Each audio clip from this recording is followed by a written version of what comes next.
বন্ধু কয়া ধইরা ছিলাম মিথ্যা প্রেমের ফাঁদ, এমন কইরা দিয়া গেলা মিথ্যা অপবাদ আমারে। আমার সাথে বেইমানি করার কি তোমার খুব দরকার ছিল? একদিন ঠিকই আমার আল্লাহ করব তোমার বিচার। এখন তো আর রাত্রে আমারও ঘুম আসে না, হইছে ঘুমও স্বার্থপর। ভালোবাসা শিখাইয়া এখন তুমি ঘুম করো আমার হারাম, কিন্তু তুমি ঘুমাও শান্তি কইরা তোমার বইয়ের সাথে। তো হ্যালো এভরিবডি, আসসালামু আলাইকুম। আপনারা সবাই কেমন আছেন? আশা করি আলহামদুলিল্লাহ ভালো আছেন। ওয়েলকাম টু অ্যানাদার খুনসুটি মেয়ে ব্লগ। সবাইকে স্বাগতম আমার পেজে। তো আজকে হচ্ছে একটা ছোট্ট ব্লগ নিয়ে আসলাম, তাও আবার একদম সবজি গাছের সবজি তোলার ব্লগ। আমার বাড়ির পাশে জেঠুর একটা টাল আছে, তো সেখান থেকে আজকে আমরা এগুলো হচ্ছে পোল্লাও।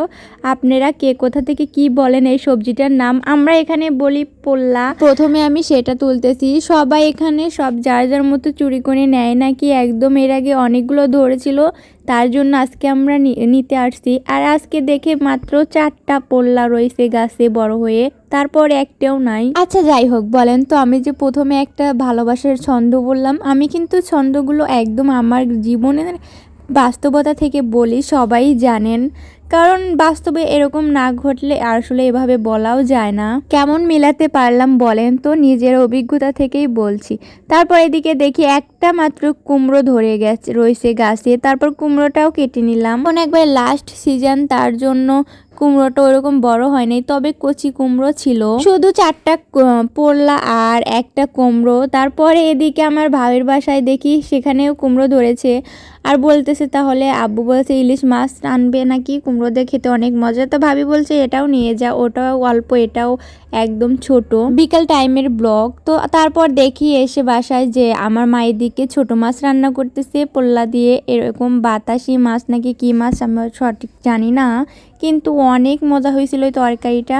একদম পোল্লা দিয়ে মাখায়া রান্না করা হবে। এরকম মাখায়া তরকারি কে কে খান আমাদের মতো? প্রথমে পেঁয়াজ মরিচ সব ধরনের মশলা লবণ দিয়ে একদম ছেনে ছেনে মাখানো হচ্ছে হাত দিয়ে। দিকে আমি পোল্লা কেটেছি, কিন্তু হচ্ছে পোল্লার 2টা ডুম কাটতেই ভুলে গেছিলাম, বাদ রেখেছিলাম। আর তার আগে মাছটা কিন্তু বাতাসি মাছটা দিয়ে একটু মাখায় নিল। তারপরে দেখেন পরে মা কেটে দিয়েছিল 2টা পোল্লা। তারপর এটা কিন্তু পোল্লার তরকারি বেশি মাখানো যাবে না, তারপরও স্বাভাবিক স্বাদ মতো মাখাতে হবে। মাখানোর পরে মাছ পরিমাণ মতো মেপে ঝোল দিয়ে দিয়েছে। এদিকে আমাদের গাছেতেও পোল্লা ধরেছে, ওই পোল্লাগুলো অনেক লম্বা হয়, তার জন্য আমি দেখাচ্ছি যে পোল্লার জাতটা কত ভালো। আমার গাছেও ধরেছে।